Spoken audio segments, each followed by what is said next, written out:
Hello everyone, this is chapter 1 chemical reaction and equation of class 10th, and these are my handwritten notes. They are very easy notes that will cover all the topics of this chapter. मैंने ये जो notes हैं वो बहुत ही easy रखे हैं और ये बहुत सारी चीज़ों से सर्च करके मैंने ये नोट्स बनाए हैं ताकि हम ज़्यादा से ज़्यादा बच्चों को इजी लैंग्वेज में समझा सकें। हालांकि आपने बहुत सारी वीडियोस नोट्स आपको गूगल पर सब जगह मिल जाएंगे, बट इजी जो कि आपको नॉर्मल लैंग्वेज में आपको समझा सके, नॉट वेरी हाई, मतलब जो तो भारी वर्ड्स होते हैं साइंस के उनको ना बता करके और इजी एग्जांपल्स को आपको समझा करके, तो उस तरीके से मैंने अपने नोट्स डिज़ाइन किए हैं।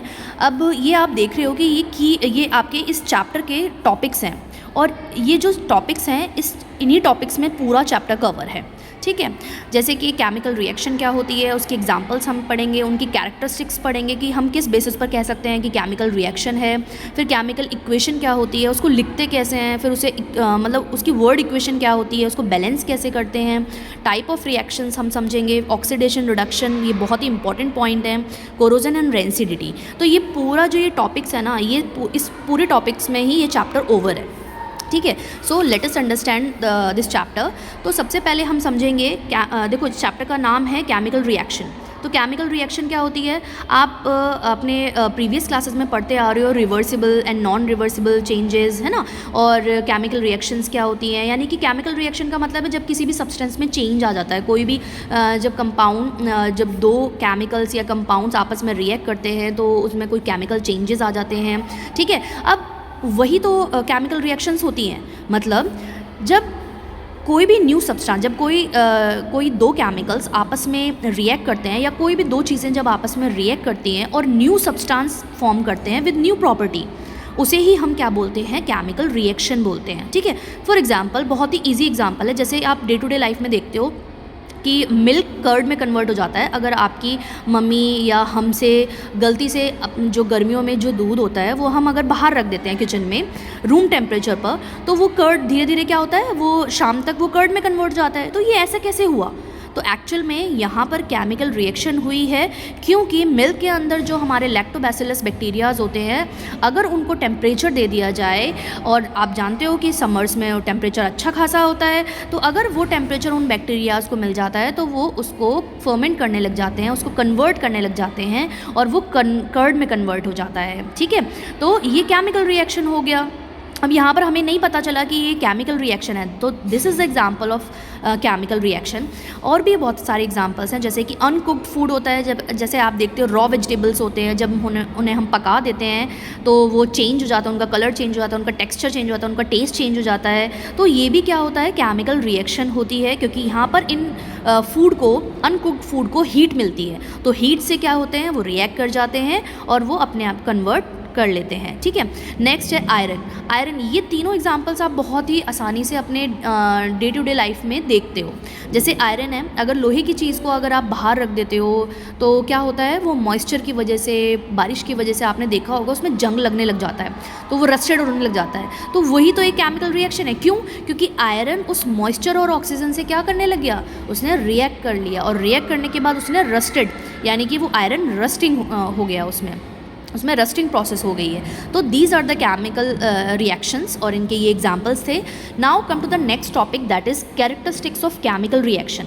अभी कैरेक्टरिस्टिक्स क्या होता है? कैरेक्टरिस्टिक्स का मतलब है कि अगर हम केमिकल रिएक्शन किसी को कह रहे हैं तो किस बेसिस पर कह रहे हैं। यानी अगर आप सपोज़ करो, आपका जैसे आप जो भी इस वीडियो को देख रहे हैं, आप खुद सोच के देखिए कि जैसे आपकी भी कैरेक्टरिस्टिक्स होगी, यानी कि जैसे आपका स्किन का टेक्सचर होगा, आपके बाल बड़े हैं, छोटे हैं, आपकी हाइट कैसी है, ये सारी कैरेक्टरिस्टिक्स हैं। यानी इसी को देख के तो कोई आइडेंटिफाई कर सकता है कि हाँ भाई ये पर्सन ये है।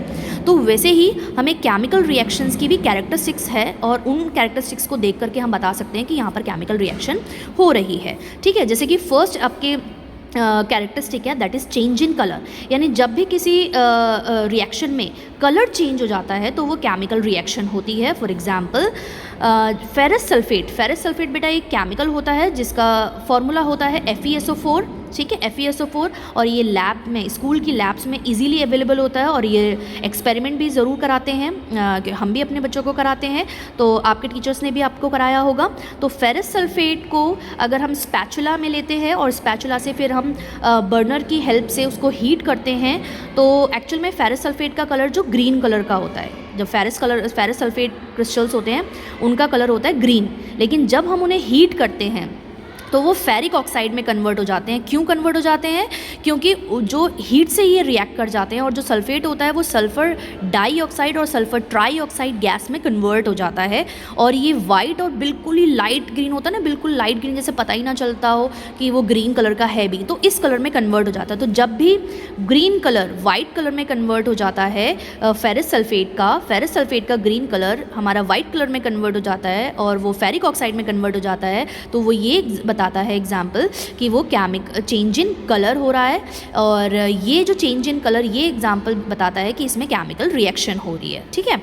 तो ऐसे आपको बहुत सारे एग्जांपल्स मिलेंगे, बट आपके बुक में आपको ऐसी रिएक्शंस करना लर्न करना बहुत ही इंपॉर्टेंट है, और ये रिएक्शन बहुत ही इंपॉर्टेंट है। क्यों? क्योंकि यहाँ पर ना ब्लैंक की फॉर्म में कुछ क्वेश्चंस आते हैं जिसमें कि आपको रिएक्शंस को कंप्लीट करना होगा, उसमें fill in the blanks A B करके दे देंगे। तो यहाँ पर ये जो सल्फर डाइऑक्साइड सल्फर ट्राइऑक्साइड है, इनको A और B के फॉर्म में करके दे देते हैं, तो आपको वो फिल करना होता है। तो ये बहुत इंपॉर्टेंट रिएक्शन है, आगे भी आपको देखने को मिलेगी ये, ठीक है। मैं साथ के साथ वो पॉइंट्स भी बताते चलूँगी कि एग्ज़ाम बोर्ड जो हमारे एग्ज़ाम होते हैं, जो बोर्ड होते हैं, उसके पॉइंट ऑफ व्यू से कौन सा टॉपिक कितना इंपॉर्टेंट है और कौन सी रिएक्शंस बहुत ज़्यादा आती हैं, ठीक है।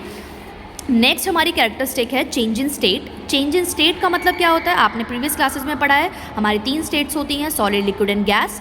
तो जब भी कोई स्टेट एक दूसरे स्टेट में चेंज होती है तो वो भी हमें ये बताती है कि उसमें केमिकल रिएक्शन होता है। फॉर एग्जांपल, अगर कोई लिक्विड सॉलिड में कन्वर्ट हो रहा है, सॉलिड लिक्विड में कन्वर्ट हो रहा है, तो वो हमें ये एक्सप्लेन करता है कि स्टेट चेंज हो रही है, ठीक है।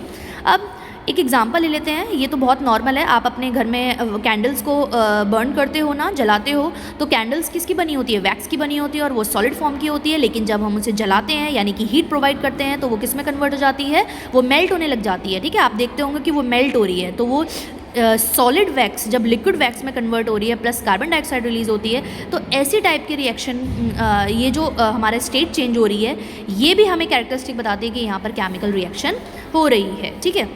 एक एग्जाम्पल है, ये बहुत इंपॉर्टेंट एग्जाम्पल है बेटा, बहुत ही इंपॉर्टेंट एग्जाम्पल है, ठीक है। और ये आपको आपके चैप्टर के फर्स्ट पेज पे ही एक्टिविटी मिल जाएगी। वो एक्टिविटी क्या बताते हैं कि जो मैग्नीशियम रिबन होता है, मैग्नीशियम रिबन जैसे हमारे ऑर्डिनरी कपड़े के रिबन होते हैं ना, फाइबर के रिबन होते हैं, ऐसे ही हमारा मैग्नीशियम का भी रिबन होता है, ठीक है। ऐसे ही सर्कुलर फॉर्म में होता है, बिल्कुल सर्कल्स की फॉर्म में होता है, और इसको बिल्कुल अंदर रखा जाता है, कवर्ड करके रखा जाता है, इसको एयर में नहीं रखा जाता है, क्योंकि एयर में रखने से ये रिएक्ट कर जाता है और इस पर वाइट कलर के डॉट्स बन जाते हैं, तो वो कम्प्लीटली मतलब सही नहीं रहता है वो, ठीक है। उस पर वो रिएक्ट कर जाता है बाहर एयर से, इसीलिए इसको कवर करके रखते हैं, ठीक है। अंदर बॉक्स में इसको रखते हैं, पॉलीथीन में रखते हैं, ताकि ये एयर से रिएक्ट ना कर जाए। तो जो मैग्नीशियम रिबन है उसके थोड़े से टुकड़े को अगर हम लेकर के और टोंग्स की हेल्प से अगर हम उसे हीट करते हैं, बर्न करते हैं, तो आप देखोगे कि वो एयर की प्रेजेंस में, अब एयर में क्या होता है? ऑक्सीजन होता है, तो मैग्नीशियम रिबन ऑक्सीजन के प्रेजेंस में यानी कि ऑक्सीजन से रिएक्ट करके वो मैग्नीशियम ऑक्साइड बना लेती है और वो ऐश में कन्वर्ट हो जाती है, ठीक है। अब आप यहाँ नोटिस करोगे कि जो मैग्नीशियम रिबन था वो तो सॉलिड फॉर्म में था, लेकिन यहाँ तो ऐश में कन्वर्ट हो गया है, वाइट पाउडर में कन्वर्ट हो गया है, और जब भी ये रिएक्शन होती है बहुत डैजलिंग फ्लेम निकलती है, जैसे कि हमारे पटाखे जलते हैं ना, उस तरीके से फ्लेम निकलती है, बिल्कुल वाइट चमकदार निकलती है, ठीक है। तो ऐसी टाइप की रिएक्शंस जब होती हैं तो हमें आराम से पता चल जाता है कि हाँ, यहाँ पर कोई ना कोई रिएक्शन हो रही है, ठीक है। तो ये एग्जाम्पल था हमारे स्टेट चेंज का, क्योंकि स्टेट चेंज हुई है, सॉलिड से वो पाउडर फॉर्म में कन्वर्ट हो गया है, ठीक है। वो सॉलिड नहीं रहा है, जब मैग्नीशियम रिबन जल जाता है तो वो पाउडर फॉर्म में कन्वर्ट हो जाता है। तो ऐसी जब स्टेट चेंज हो जाती है तो तब भी हम कहते हैं कि वहाँ पर केमिकल रिएक्शन हो रहा है। Now come to the third characteristic, that is change in temperature. अब किसी भी रिएक्शन में अगर टेम्परेचर चेंज हो रहा है तब भी हम उसे बता सकते हैं कि वहाँ पर केमिकल रिएक्शन हो रहा है। अब ये 2 तरीके से होता है, ऐसी कई रिएक्शंस होती हैं या ऐसे कई कंपाउंड्स होते हैं जिनको टेम्परेचर चाहिए होता है, और ऐसे कई रिएक्शंस होती हैं जिसमें हीट रिलीज़ होती है, ठीक है।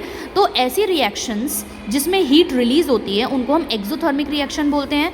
वर्ड आप खुद से ही एक्सप्लेन कर रहा है। एक्सो का मतलब होता है बाहर, एक्सो का मतलब होता है रिलीज़, थर्मिक का मतलब होता है टेम्परेचर। तो ऐसी रिएक्शंस जिसमें कि टेम्परेचर रिलीज़ यानी कि हीट रिलीज़ होती है उसे हम एक्सोथर्मिक रिएक्शन कहते हैं। और इसका एग्जांपल है रेस्पिरेशन। रेस्पिरेशन क्या होता है? रेस्पिरेशन आप समझते हो, जो हमारा फूड ब्रेक डाउन होता है in the presence of oxygen, यानी कि रेस्पिरेशन की डेफिनेशन क्या होती है? The break down of food in the presence of oxygen to release energy, यानी कि जब भी हमारे बॉडी में खाना टूटता है ऑक्सीजन के प्रेजेंस में ताकि हमें एनर्जी मिले, उस टाइम पर हमारी बॉडी से हीट रिलीज़ हो रही होती है। वो हमें नहीं पता चल रहा होता है, लेकिन उसी हीट का यूज़ हमारे बॉडी के एंजाइम्स करते हैं ताकि वो अपना काम कर सकें, ठीक है। क्योंकि एंजाइम्स भी क्या होते हैं, उनको हीट चाहिए होती है। उनको कई ऐसे एंजाइम्स होते हैं वो हीट से ही काम करते हैं, यानी कि जब उन्हें हीट मिलेगी तभी वो अपना काम करेंगे अच्छे से, ठीक है। तो रेस्पिरेशन के टाइम पर हम हीट रिलीज़ होती है बॉडी में। अब नेक्स्ट आता है हमारा, देखो, एंडोथर्मिक। एंडो का मतलब होता है कंज्यूम, यानी ऐसी रिएक्शंस जिसको कि हीट चाहिए, यानी कि अगर वो रिएक्ट हो यानी केमिकल रिएक्शन हो उसके लिए उसको हीट चाहिए होती है। For example photosynthesis. Photosynthesis is the best example to explain endothermic. कैसे कि आपको पता है, आप बहुत छोटी क्लासेस से पढ़ते आ रहे हो कि फोटोसिंथेसिस के लिए हमें सनलाइट चाहिए होती है, ठीक है। प्लांट्स को सनलाइट चाहिए होती है, तो प्लांट्स को सनलाइट क्या है? Heat energy. तो उसको मतलब फोटोसिंथेसिस हो प्लांट्स के अंदर, उनके लिए उनको सनलाइट की ज़रूरत होती है, यानी कि हीट एनर्जी की ज़रूरत होती है। तो ऐसे एग्जांपल्स क्या होते हैं? एंडोथर्मिक रिएक्शंस कहलाती हैं, ठीक है। अब लास्ट आता है कैरेक्टरिस्टिक इवोल्यूशन ऑफ गैस, यानी जब भी किसी रिएक्शन में गैस इवोल्व हो रही है वो भी हमें यही एक्सप्लेन करता है कि केमिकल रिएक्शन हो रही है।